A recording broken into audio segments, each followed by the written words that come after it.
So I was talking to a young man at the gas station on Tuesday, early 20s, the kind of clean, good cut, hard-working, good old Canadian boy you'd be happy for your daughter to meet.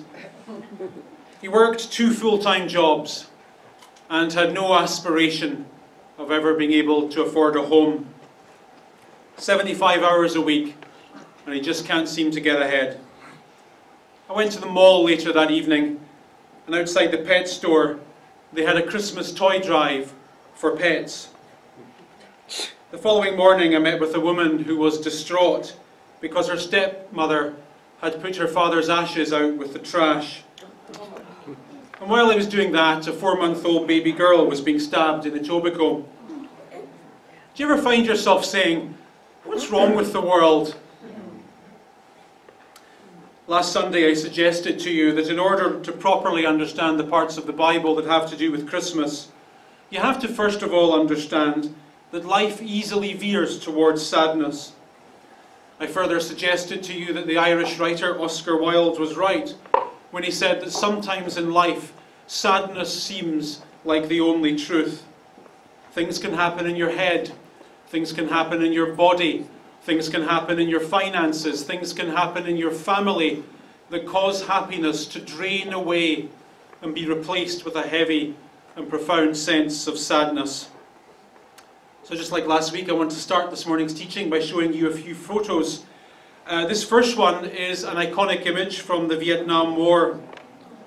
These children lived in a village that has just been bombed. 10 minutes ago, these children had a family. 10 minutes ago, these children were no doubt preoccupied with the things that little children like to do. Maybe they were playing a game. Maybe they were doing some schoolwork. Maybe they were helping their parents cook dinner. And with the flash of a bomb, all of that childhood happiness is now gone. And their faces and their minds are full of fear and emotional agony. At this moment, sadness is their only truth. These are migrants who fled their impoverished circumstances in Central Africa and travelled north to Europe in the search of a better life. In Europe, they would be safe from conflict. They'd have healthcare benefits, and for the first time in their life, a chance to rise as high as talent and industry would allow. And the hope of that rising drove them northward to the Mediterranean, where they were captured by Arab slavers. And here they are in this photo, in 2017, being readied for auction, sold to the highest bidder.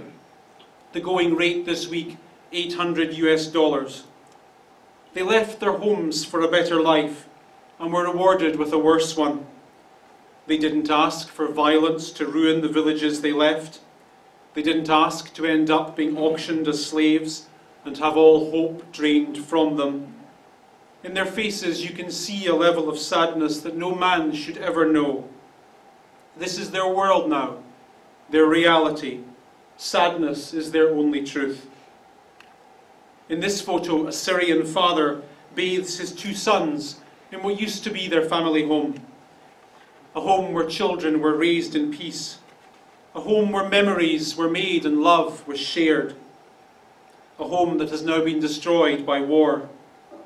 And you can see on the face of this father that he is pushing his fears and anxieties deep, deep down so he can give his children a moment of normality in an abnormal world. This is his world now, making the best of it, sucking it up, day after painful day, doing the best he can. Sadness is his only truth. This is a child soldier in the Congo. Earlier in his life, evil men entered his village. His father had been killed, his mother and sisters raped, and he was taken and pressed into military service. And what strikes me about this image is that this child does not have the face of a child. He looks older than his years. He has seen things and done things that no child should ever have to see and do. Events beyond his control have robbed him of happiness, and deep down sadness is his only truth. This is Stella Nakisi. Her and her family used to live on land that for a while they called their own. They worked it, they raised cattle upon it, and they got by. It was an okay life. That was until Grace Mugabe, the wife of Zimbabwe's former President Mugabe, forcibly evicted her from her land to make room for one of her many mansions. And this woman knows that just because Zimbabwe has gotten rid of a dictator, it has not gotten rid of dictatorship. The powerful are still corrupt, and she will never get her home back. Sadness is her only truth. Now, if you're at a place in life where sadness seems your only truth, then how exactly are you supposed to think about Christmas? And more to the point, how are you supposed to think about God? How do you even begin to work through the idea that if there is a good God in heaven, then why is life on earth so sad and dark and depressing? This morning I thought for fun I'd teach you from a strange and rarely understood part of the Bible. And when I say strange, I mean this is a kind of part of the Bible that probably would make more sense if you were high than it would if you were sitting in church. Hopefully you're not both of those things at the same time. And what really draws me to this part of the Bible is that it was written in a historical context whereby the writer was trying to reconcile these seemingly incongruent ideas of Christmas and a God who is good and loving and kind with a life where sadness seems the only truth. Here's the context. This is the Roman Emperor Domitian. And to the early Christians, Domitian has become the Antichrist. He has become their Kim Jong-un, their Robert Mugabe. In almost every way, he was the most powerful emperor Rome had ever known. One of his first acts upon assuming power was to disband the Senate. Not even Caesar and his descendants had managed to do this. He would rule Rome alone. In his view, Rome was to be a divine monarchy, and he was to be its god. This is a coin that was minted early in his reign. On the obverse of the coin, notice the small child. This is Domitian's son, depicted here in the style of the Roman god Jupiter, the king of the Roman gods. The message being, here is who I am and my family after me. We are not just kings and emperors, we are your gods and will be worshipped as such. Now, a few of the emperors previous to him had flirted with the idea of divinity. They had called themselves the divine Caesar, but Domitian took this to a whole other level. All over the empire, from northern England to the borders of Iraq, he had temples built in his own honour, and everyone who lived in the empire was forced to go to these temples and offer prayers to him and incense to him. This wasn't voluntary, this was obligatory. If you wanted to live in the empire, you had to acknowledge that Domitian was your Lord and God. And these were two titles he gave himself, Lord and God.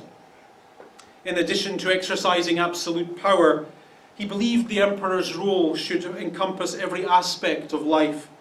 He was the ultimate micromanager. So in 85 AD, he gives himself the title Censor Perpetuus, the censor for life. He said, I am responsible to make sure that everyone living in the empire is living a life that I approve of and that I think is okay for them. So he said, in addition to worshipping me as Lord and God, you must use coins that contain precisely 12% of silver because I say so. Gladiators must fight at night because I say so. Each gladiator fight must have a certain percentage of female combatants and dwarf combatants, because I say so. Actors are not allowed to perform mimes. Satirical writers are not allowed to make satirical comments. There are 7 words you're not allowed to use. Ooh, got topical for a second. Because I say so. He even had a rule about Vestal virgins. You can tell you're probably micromanaging life when you have a rule about Vestal virgins. Vestal virgins were the priestesses of the Roman religion. He said anyone that breaks their vows must be buried alive, like in Kill Bill, because I say so. You get the idea. This man's power extended to every detail of Roman life. Never before had any man wielded so much power over so many people with so little checks and balances. He was, in the modern sense of the word, an absolute dictator with absolute power. Now, if you're a Christian living anywhere in the empire, around about the year 90 AD, 60 years after the death of Christ, Domitian is to you the Antichrist. You're only allowed to use currency that he approves of. You're only allowed to be entertained in a way that he sanctions, to read words that he deems legal. And you simply must make regular visits to his temple to worship him as your Lord and God. During this period, Christianity, for the first time in its history, became illegal. Those who refused to worship the emperor were arrested, tortured, and killed. One of these men, the last of the apostles, maybe the last man alive who ever saw Jesus with his own eyes, the Apostle John, he's arrested, he's killed, he's tortured, and eventually, in his final years, ends up living in exile on a small island called Patmos. And while John is there, he wants to write a letter to his Christian friends to encourage them, to help them think through this sadness that's descended upon them. Prior to Domitian, Christians always tried to live at peace with the empire, and now they find themselves having to reconcile their belief in a God who is good with a world that is dark and dangerous. Now John, of course, can't just write any old letter. These are dangerous times. So he has to write in code. And the code he chooses is a first century style called apocalypsis. Apocalyptic letters are full of weird and vivid symbols that helped first century Jews reconcile the whole idea of a good God in heaven with a bad life on earth. And in the story I'm about to read to you, John writes the Christmas tale using the coded language of the first century apocalypse. And in the background of this Christmas tale, the shadow of the emperor looms large. In Revelation chapter 12 and verse 1, he says, "A great and a wondrous sign appeared in heaven." Now when you're thinking about Christmas and you read about a sign that appeared in heaven, you immediately think about the star of the Bethlehem story. So John's careful to get that detail in there. And then he links that detail with a woman. And again, when you're thinking about the Christmas story and you read about a woman, you immediately think about Mary, whom he describes in weird apocalyptic terms. He says she is clothed with the sun and with the moon under her feet and a crown of 12 stars upon her head. Now, if you lived in the first century and you read about the sun and the moon and 12 stars, you would have immediately understood that the writer was talking about the 12 signs of the zodiac, that in the ancient world were thought to represent the entire universe. So John in this sentence is saying then that this Christmas story that we think about at this time of year is a story about an event of cosmic significance that changed everything. And for John to say this is controversial. Let's go back to our coin of Domitian. Notice around his child, depicted in the style of Jupiter, there are stars around his head. The message Domitian is putting out here is, I, as the emperor, am an event of cosmic significance. My story, as your Lord and God, is the story that changes everything. And so for John, very subtly and very dangerously to say that Mary is someone who in her story has stars around her head, this is for him to say something subversive. It is for him to say to his congregation, the way things seem is not the way things are. The way things look to you today is not the whole story. There is another story. What you think is it is not it. It looks like Domitian, but it's really Jesus. Then he says she was pregnant and cried out in pain as she was giving birth. Not too hard to see the Christmas allusion there.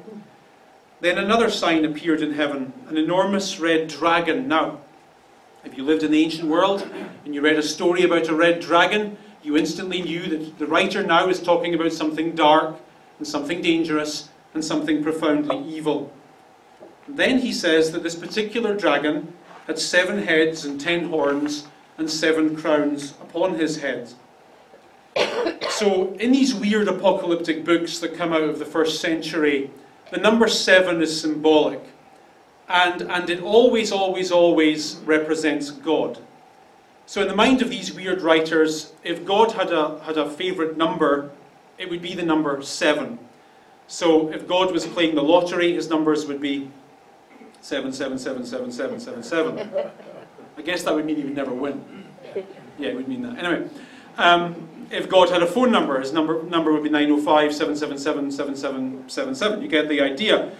So for John to say that this evil dragon has 7 heads and 7 crowns, he is saying that this person, whoever he is, wants to be God. He wants to be known as God. He wants to be worshipped as God. On the one hand, obviously, he's alluding to the emperor, whose temples these Christians are forced to go to every week. On the other hand, he's talking about Satan, who we'll get to in a moment. Then he says, his tail swept 1/3 of the stars that out of the sky and flung them to earth. The dragon stood in front of the woman who was about to give birth, so that he might devour her child the moment it was born. So when you're thinking about the Christmas story, and you read about an evil person wanting to kill a child, you immediately think about Herod and his plan to murder the infant Jesus. And if you lived in the 1st century in John's day, you would then reinterpret that in the light of your own fears and your own children who suffer under the regime of Domitian. And if you live today in the 3rd world, then you might reinterpret that in the light of your fears about what poverty or war or disease might do to your family and your children. And if you live as we do in the 1st world, you might reinterpret this as the darknesses and the sadnesses and the anxieties that stalk your worried thoughts in the wee hours of the morning. There's always something in this life, isn't there, that frightens us, that we're afraid of. Anxiety is inherent to all of us. We worry about something most of the time. She gave birth to a son, a male child, who will rule the nations with an iron scepter. Then in the next sentence we read that her child was snatched up to God and his throne. The woman fled to the desert, to a place prepared for her by God, where she might be taken care of for 1260 days. When the Bible talks about the desert, it's talking in code about a place of 2 contrasting experiences. On the one hand, the desert is a place of sadness. It's a place where life has become harder than you wish it were. It's a place where happiness exists only in memory and where sadness seems the only truth. But on the other hand, the desert is a place where, because of life's sadnesses, you get real with the real issues that have been there all along. It's a place both of emotional pain and of personal growth. And so in saying she went to the desert, where she might be taken care of by God, John is saying to his church, listen, our faith can handle sadness. Let's get that straight.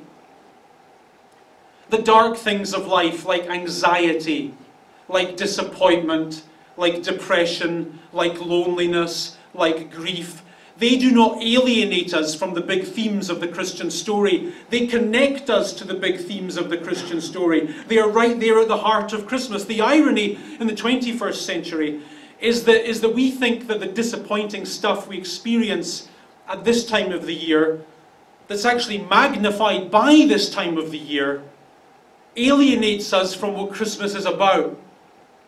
And we feel we should be doing better, and should be having more, and should be happier, and should be going to more parties, and all that stuff.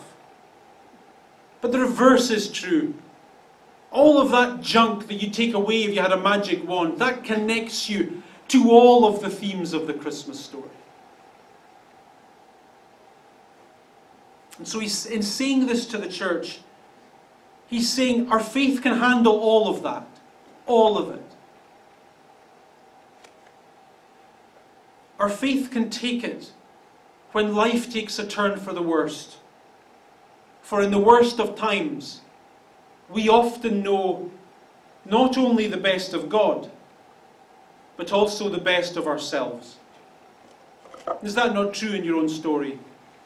The times you came the furthest and learned the most and discovered the best things about yourself was when life kicked you.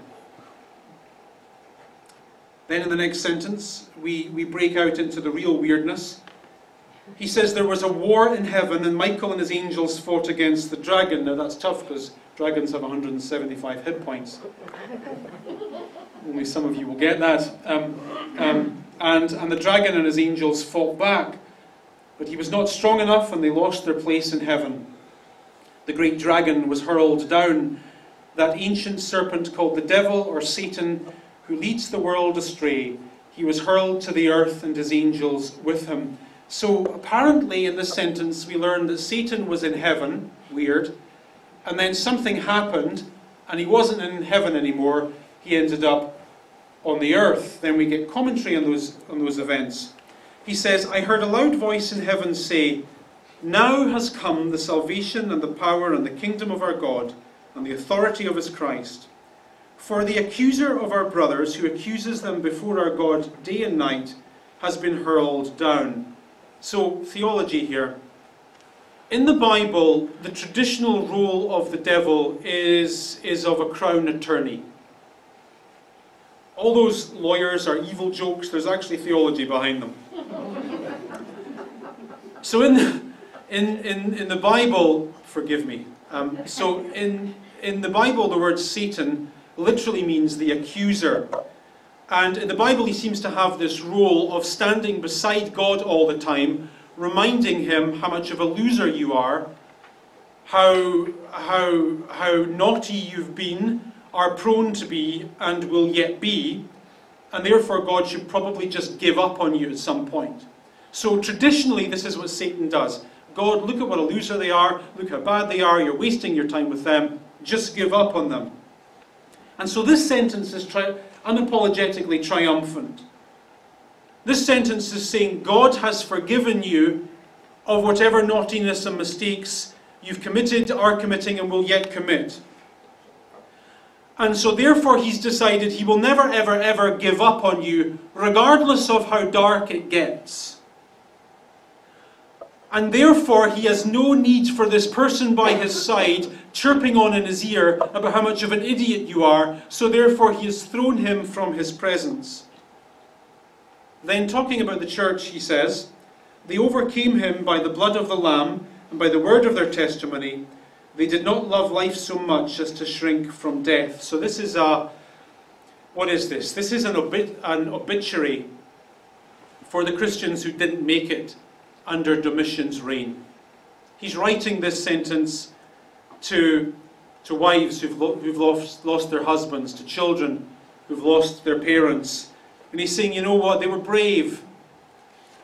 They stuck to their guns, they stuck to their faith, and from a certain point of view they lost, but from the point of view of our faith they won. So you be proud of those people who stuck to their guns and kept going. And then, getting to our point, John sounds a realistic and an ominous note. Look at how he ends his Christmas story. He says, therefore rejoice, you heavens, and you who dwell in them. Stop. Is that sentence relevant to you? You don't live in heaven. You live in Bolton.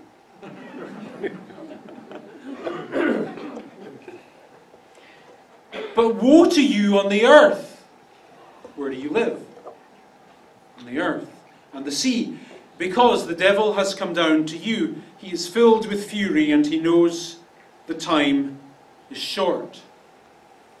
This sentence is observably true, is it not? When sadness is your only truth, you know perfectly well that although God may reign in heaven, evil seems to be present on earth. You can see it in the face of a raped teenager in the Congo. You can see it in the face of a poor father fleeing for his life in Syria. You can smell it in the cordite from a bombed village in Vietnam. Earth is a place where bad stuff can happen, and often does. And not just on the news, but in our homes as well. So what does all this weirdness and darkness have to do with you and I? We, I would suggest, live in this Christmas story. On the one hand, positively, whatever mistakes we've made have been forgiven. Theologically speaking, our God is good and our future in heaven is secure. But until that day, we live in a world where bad things happen and where at times sadness does seem the only truth.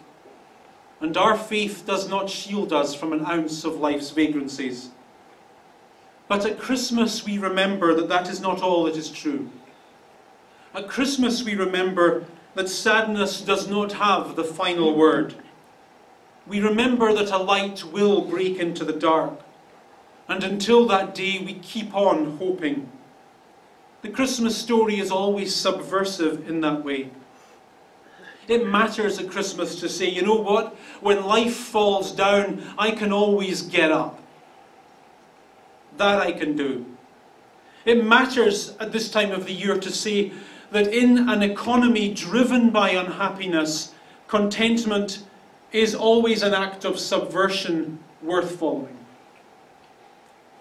It matters to say that in a world driven by the undisciplined pursuit of more, the disciplined pursuit of less is sometimes worth following. In a world unthinkingly clawing after silly trivia, it matters to value the deep things and the valuable things.